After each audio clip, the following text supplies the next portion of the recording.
A Itália é uma terra de artistas do futebol Pirlo, Baggio, Del Piero, homens que pintam o jogo com beleza. Mas Gennaro Gattuso? Ele não era um artista. Ele era o tambor de guerra. Chamavam-no de Il Ringhio Rosno. Um homem que tratava cada partida como um campo de batalha, onde a bola era o prêmio e o sangue era apenas parte do acordo. Muitos diziam que ele não era mais do que um homem realmente furioso sem talento para o futebol. Eles não poderiam estar mais errados, ele era simplesmente mal compreendido. Porque, por trás dos carrinhos e da fúria, havia um homem com um coração gentil, que jogava por algo mais profundo, pelos seus companheiros, pela camisa, pelas pessoas que ficavam na chuva e cantavam seu nome. Esta é a história de Gennaro Gattuso, o cão raivoso feito de raiva e lealdade. O tipo de homem que o futebol nunca mais verá. Veja, Gattuso nasceu longe das luzes brilhantes do San Siro, na pequena cidade pesqueira de Corigliano Calabro. A vida lá era simples, mas nunca fácil. Rino aprendeu cedo que nada lhe seria dado de bandeja. Cada oportunidade teria que ser conquistada com luta. Ele começou a jogar futebol aos 12 anos. Ingressou no Perugia, na Úmbria, e começou a se desenvolver lá. Subiu nas categorias de base e estreou no time principal aos 17 anos. Mas, aos 19, esse adolescente precoce fez as malas e deixou o país. Ainda muito jovem, com pouca experiência no time principal, já tinha uma mentalidade forte que poucos haviam visto. Com o incentivo do pai, Rino, como era carinhosamente chamado, mudou-se para a Escócia, onde não conhecia ninguém e nem falava a língua. Houve controvérsia em torno de sua transferência do Perugia para o Rangers. O clube italiano alegou que o gigante escocês havia usado meios ilegais para contratar o jovem e levou o caso à FIFA, mas Gattuso não se importou. Ele ignorou o barulho e se concentrou apenas em sua nova vida. Seu objetivo era triunfar nesse novo clube e país, e nada iria detê-lo. Estreou pelo Rangers no primeiro dia da temporada, sob o comando de Walter Smith, e pouco depois marcou seu primeiro gol pelo clube, na rodada inicial da Copa da UEFA contra o Strasbourg. Mas o momento realmente definidor de seus primeiros meses na Escócia foi quando recebeu seu primeiro cartão vermelho como profissional. Era como quando a aranha radioativa mordeu Peter Parker. Pela primeira vez, aquele gosto inicial de sangue transformou Gattuso em um animal completamente diferente. Foi um jogo entre o Rangers e o Hearts, em dezembro de 1997. Gattuso recebeu o segundo cartão amarelo por um carrinho imprudente em um defensor do Hearts chamado Poynton. E sabe por que cito o nome dele? Porque não foi um carrinho qualquer, foi vingança. Poucos minutos antes, Poynton havia derrubado Gattuso de um jeito que poderia ter causado lesão. Felizmente, Rino saiu ileso, mas o problema foi que o defensor ficou impune. Aquele lance merecia cartão vermelho, mas Poynton permaneceu em campo. Como o árbitro não fez justiça, Gattuso decidiu fazer a lei com as próprias mãos. Guardou o rancor e esperou o momento certo, e quando surgiu a chance, atacou como um predador. Sim, foi expulso, mas para ele, a justiça estava feita. Esse era Rino Gattuso em resumo. Em 1998, Walter Smith deixou o Rangers, e o técnico que o substituiu não gostava de Gattuso, então ou não o escalava ou o colocava como lateral direito. Para ele, aquilo foi o sinal não ia aceitar esse desrespeito. Era hora de voltar para casa. A Juventus o queria e tentou contratá-lo, mas ele recusou, preferindo a Salernitana, recém-promovida à Serie A, acreditando que seria um caminho melhor para seu desenvolvimento. E não estava errado. Após apenas uma temporada, o AC Milan veio e o comprou em 1999. Ele estreou pelos rossoneri em um jogo da Liga dos Campeões contra o Chelsea. Sim, foi contratado para os maiores desafios. Tinha apenas 21 anos, mas já estava pronto para assumir. Seu primeiro grande teste veio em outubro de 1999, no Derby de Milão. Gattuso enfrentou um ataque aterrorizante liderado por Ronaldo, o melhor do mundo na época, mas não se abalou. Esse jovem, em sua primeira temporada no AC Milan, era esperado que ficasse assustado. Em vez disso, ele acabou colocando medo em Ronaldo e seus companheiros. A mentalidade que Gattuso mostrou naquele derby fez os torcedores do Milan se apaixonarem por ele. Agora eles sabiam que ele era verdadeiramente deles. Tinham Shevchenko, George Weah, Ayala e Ambrosini, mas esse garoto era algo diferente, realmente especial. Eles o amavam, mas ainda não tinham visto todo o seu potencial. Foi Carlo Ancelotti quem encontrou a fórmula em 2001. Naquele verão, o Milan contratou um certo Andrea Pirlo, do rival da cidade. Depois, em novembro, o ex-jogador Ancelotti voltou ao clube como técnico. Dom Carlo rapidamente percebeu a ética de trabalho de Gattuso, sua capacidade de recuperar a bola, versatilidade e paixão pelo clube e pelo jogo, concluindo que a melhor forma de aproveitá-lo era combiná-lo com um meio-campista técnico e criativo como Pirlo. Aquela dupla de meio-campo era simplesmente imbatível. Acha que Kanté e Pogba foram uma grande dupla pela França? Essa era ainda melhor. Rui Costa também se juntou em 2001 e depois Clarence Seedorf chegou em 2002, completando um meio-campo de 4 homens insano. Ancelotti muitas vezes escalava o time em um 4-4-2, com Pirlo como regista profundo, Gattuso à direita, Seedorf à esquerda e Rui Costa à frente como meia-atacante. Quando Kaká chegou em 2003, começou aos poucos a substituir Costa nos jogos mais importantes. Com esse meio-campo, o Milan dominou a Itália e a Europa. Conquistou a Liga dos Campeões, a Supercopa da UEFA e a Copa Itália em 2003. Em 2004, levou o double doméstico da Serie A e da Supercopa italiana. Paolo Maldini alza la Supercoppa italiana. Após o sucesso do Milan na Liga dos Campeões em 2003, mais pessoas começaram a descobrir o pequeno homem destemido chamado Gattuso. Enquanto todos temiam um certo gigante atacante da Suécia com uma personalidade maior que a vida, Gattuso não ligava para quem Zlatan Ibrahimovic era, ou pensava que era. Quando se enfrentaram na Champions em setembro de 2003, Gattuso infamemente deu um tapa na cara de Zlatan por marcá-lo com força demais. Com uma personalidade assim no time, como não ter sucesso? Gattuso e o Milan chegariam à sua segunda final da Liga dos Campeões em 3 anos, em 2005, e todos pensavam que venceriam novamente após abrirem 3 gols no primeiro tempo. Mas, por algum milagre que até quem presenciou ainda não consegue descrever, eles perderam nos pênaltis.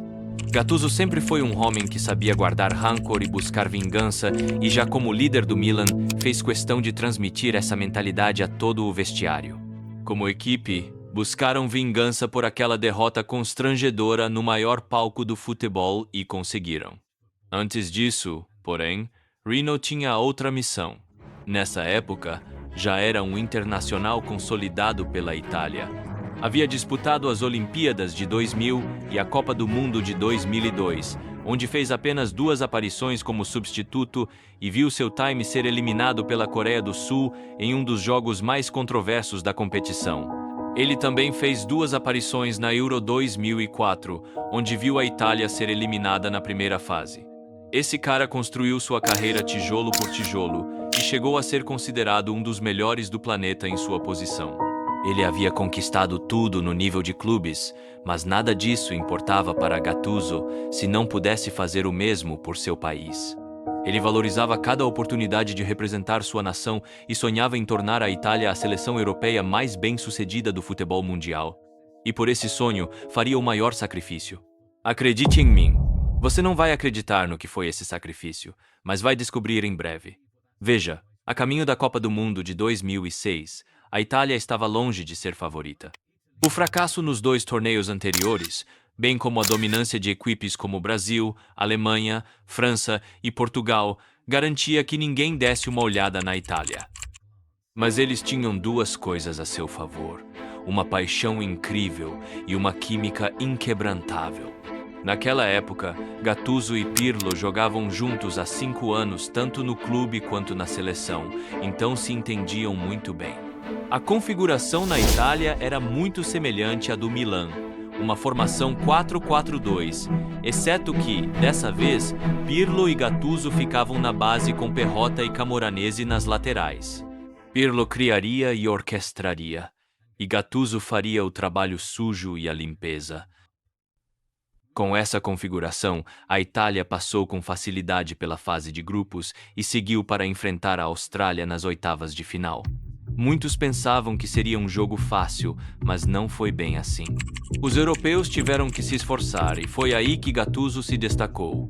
Ele venceu 8 duelos, o segundo maior número em campo, além de 2 interceptações e 2 desarmes. Sua missão ficou mais difícil quando Materazzi foi expulso no 50 grau minuto, mas ele apenas dobrou o esforço e cobriu mais espaço. No total, fez 5 carrinhos, mais que qualquer outro jogador, inclusive defensores. Gattuso manteve a Itália na partida tempo suficiente para quebrar os australianos. Eles foram fortes durante quase todo o jogo, mas acabaram cedendo com um pênalti no 95 grau minuto. Totti converteu e levou a Itália às quartas de final. Nas quartas de final contra a Ucrânia, Gattuso foi ainda melhor. A Itália venceu por 3-0. Ele não estava na lista de artilheiros, não deu assistências e nem jogou os 90 minutos completos, mas foi nomeado o homem do jogo. Sim, era assim que ele era bom. Fazia tudo ao seu alcance para levar a Itália à glória. Eles seguiram para enfrentar os anfitriões e finalistas da Copa de 2002, a Alemanha, nas semifinais. Mais uma vez, a Itália teve que se esforçar contra um adversário muito difícil, e Gattuso esteve à altura. Ele fez o maior número de carrinhos, o maior de interceptações, e venceu o segundo maior de duelos de qualquer jogador em campo. Assim como contra a Austrália, ele e a defesa resiliente mantiveram a Itália na partida até que a determinação alemã fosse quebrada com gols nos minutos 119 e 120. A Itália estava na final pela primeira vez em 12 anos e buscava o troféu após 24. Havia muito em jogo e ninguém entendia isso melhor que Gattuso. Ele sabia que tinha um papel importante se a Itália quisesse vencer os favoritos, a França, e cumpriu esse papel à perfeição. Foi nesse dia que veio seu grande sacrifício. Mas antes disso, ele estava completamente focado. Ele fez um total de 15 carrinhos naquela final, 7 a mais que o segundo melhor, Fábio Cannavaro. Ele também venceu 17 duelos, novamente 7 a mais que o segundo melhor, Fábio Cannavaro. Gattuso superava os defensores enquanto cumpria suas funções no meio-campo. Completou 5 lançamentos longos, criou uma chance e teve 78% de acerto nos passes. Estava em todos os lugares ao mesmo tempo.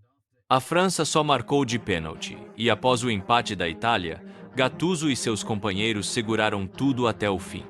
O jogo seria decidido nos pênaltis. Gattuso certamente teria adorado dar um passo à frente e cobrar um pênalti pela Itália na disputa para levá-los um passo mais perto da glória. Mas, como Zidane havia sido expulso por dar uma cabeçada em Materazzi no 110 grau minuto, alguém precisava ser retirado do time da Itália. De acordo com as leis do jogo, se um time recebe cartão vermelho e a partida vai para os pênaltis, o outro time também deve excluir um jogador, para que o número de cobradores seja igual, e esse jogador nem pode ficar com os demais na linha de meio-campo. Foi um dos maiores momentos da história do futebol italiano, e Gattuso queria cobrar pela Itália, pela qual sangrara toda a vida, ou ao menos estar com seus companheiros para motivá-los. Mas ele entendia que ser líder também significava fazer sacrifícios enormes, então tomou a difícil decisão de se sacrificar. Eles o chamavam de homem furioso, homem violento, todo esse tipo de coisa, mas esse era quem Gennaro Gattuso realmente era. Ele era apenas um homem com muita paixão pelo jogo, que daria qualquer coisa para ver seu time vencer. A Itália venceu a disputa de pênaltis e conquistou a Copa do Mundo, e Gattuso era o homem mais feliz em campo, demonstrando isso ao tirar o short e correr de cueca. Esse é exatamente o tipo de cara que ele é puro, cru e cheio de paixão e garra inabaláveis. Gattuso foi um dos melhores jogadores da Copa do Mundo de 2006. e foi nomeado para o time All-Star, após vencer mais carrinhos que qualquer outro jogador no torneio. Mas, apesar do reconhecimento, ainda era meio subestimado. Ele conquistaria seu segundo troféu da Liga dos Campeões com o AC Milan em 2007, vingando-se do Liverpool após a derrota na final de 2005, mais uma vez sendo o jogador com mais carrinhos e duelos vencidos. Também conquistaria a Copa do Mundo de Clubes da FIFA em 2007. No que diz respeito a troféus por equipes, Gattuso praticamente completou o futebol. Ele venceu o título de Liga, Liga dos Campeões, Copas Nacionais e a Copa do Mundo. Teve uma carreira verdadeiramente incrível e um currículo mais do que impressionante. Gattuso deixou o AC Milan em 2012, após 13 anos no clube, e atualmente está no Hall da Fama do clube. Mas, mais importante, ele vive nos corações de muitos italianos e torcedores de futebol em todo o mundo como uma verdadeira lenda do esporte, um dos mais apaixonados que o jogo já produziu. Desde então, ele entrou para o mundo do treinador e agora lidera a seleção italiana como técnico, esperando restaurar os dias de glória ao levar os gigantes europeus à Copa do Mundo pela primeira vez em 12 anos. Rino Gattuso foi definitivamente mal compreendido, mas há outra lenda do futebol italiano que talvez tenha sido ainda mais mal compreendida. Seu nome é Roberto Baggio, e se você quiser conhecer a história de como esse homem morreu de pé no maior palco de todos, clique neste vídeo e eu te contarei tudo sobre isso.